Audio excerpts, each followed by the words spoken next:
Yo guys, welcome to second C++ programming tutorial, and in this video I'm going to teach you about printing stuffs. Okay, I'm not going to give you much details about everything in this video. I'm just going to teach you about printing stuffs and make you a pro in that. Okay, so uh, whenever you create a new project, you see this. Okay, you will get this thing. It's a basic program that's over there by default, and you don't need to go into details of everything.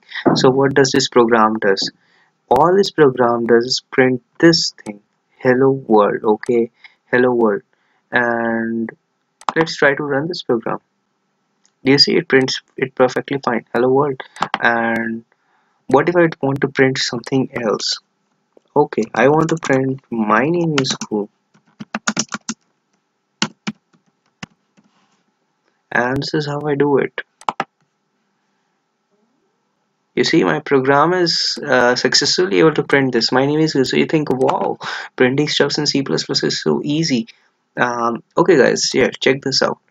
How about I remove this from here, and I want to print some other line. Okay, forget about that thing ever existed, and this thing cout is the command used to print anything in C++.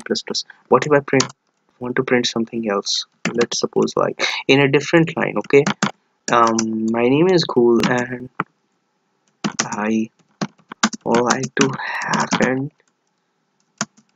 teach. This is my hobby. And what if I try to run this program now? Oops, I'm sorry, I forgot this thing over here. And what if I try to run this program? You see, there you have the problem. It's not printing it in two different lines. Do you know why? Okay, you see, my name is cool. I like to hack and teach. This is a real problem. And do you know how to? Why is this? Because this function cout, it's actually uh, it helps you print things on the screen, but the problem is it is all in a stream. Okay, and it's not going to stop. It's going to continue printing this all in the same stream. Okay, because it's all like a stream. To C++ program, you need to tell the program, you need to tell it that you need to break the line, you need to say, separate the line. And how you do it, there are two basic ways to do it. Either you can uh, do this give this to these signs. I don't know what we actually call this. Just give these signs, and after that type this endl. It doesn't matter if you give the space or not, or give two spaces. In C++ it's very flexible. It doesn't matter how many space you give or whatever it is. And now just try running the program. You see, it gets separated in two lines. And there is one more better way to do this. How am I going to do that? Actually, I don't need to print this, and I can use two different couts, and but it's very time consuming. Why not I do this something like this? I remove this, and how about I use a different line slash n. I like to hack and teach. Do you think this is going to work? I think this might work. This is slash n, it's called a separator. Okay, and it works very fine. It's just similar to end line. Okay, it's going to break this I like to hack and teach into a different line. So let's try running this now. I'm sorry, it's just a mistake. Okay, use the sign, and you see, it prints it in a different line. I like to teach and hack. And you can put as many slash n in here, this thing, and type anything over here and try seeing the effect.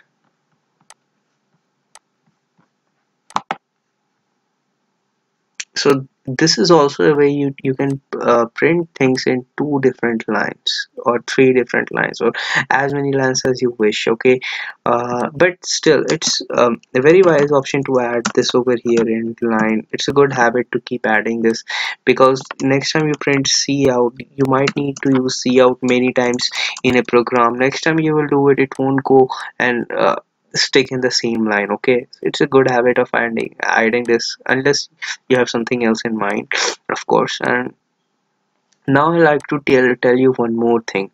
uh okay, let's get back to the initial program. And what I will do is I will do one, do you see this? We are always putting a double inverted comma over here. What is the significance of this? uh, a double inverted comma identify a special kind of data type. Okay, right now you only need to know two kinds of data types. One is integer and one is string. Okay, a string is just a simple bunch of text, and you cannot do any arithmetic operation or anything like that on that. It's just like a bunch of text. My name is Divyanshu. What can I do with it? What arithmetic operation can you apply on my name is Divyanshu? So it's just a text. Okay, and oh, another data type is integer, which you can which you can perform operations on, like addition, multiplication, division.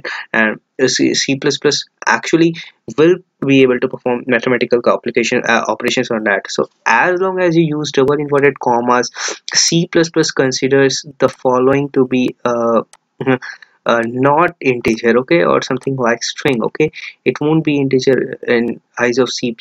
If so, what if I do this? Okay, keep pay my attention to this. Okay, this is important. um,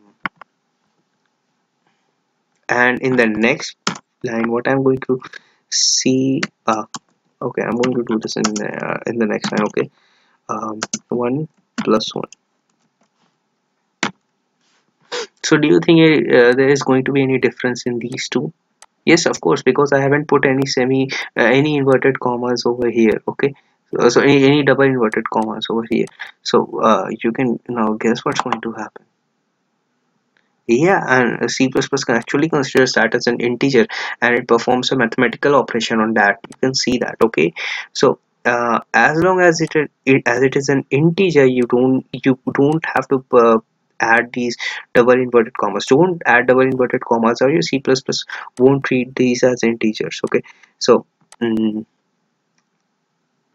I guess you get this now. So let's get to the bonus part of the video.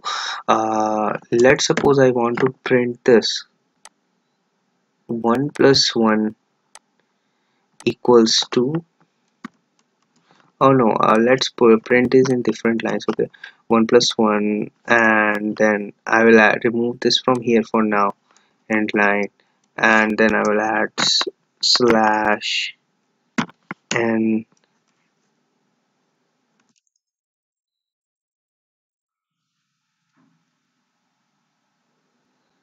uh, slash n, and then equals to, and you know what's going to happen right now, don't you? And then I will do this C out, greater than sign, and then 2. You know what's going to happen, right? You can already guess. Okay, so I will try to tell you this. Since this is 1 plus 1, it's going to go in the first line, and then says slash n. Okay, it's the line is going to be separated over here, and the equal to is going to go in the second line. And since I haven't used an end line over here, C out is going to consider this all as a stream and put this integer 2 next to this equal to signs, and it's going to get 1 plus 1 in first line and equal to 2 in the second line. Let's try running this. You can see this. It works like this. So I hope you learned a lot in this video, and now you're a pro. You're a pro in printing things in C++.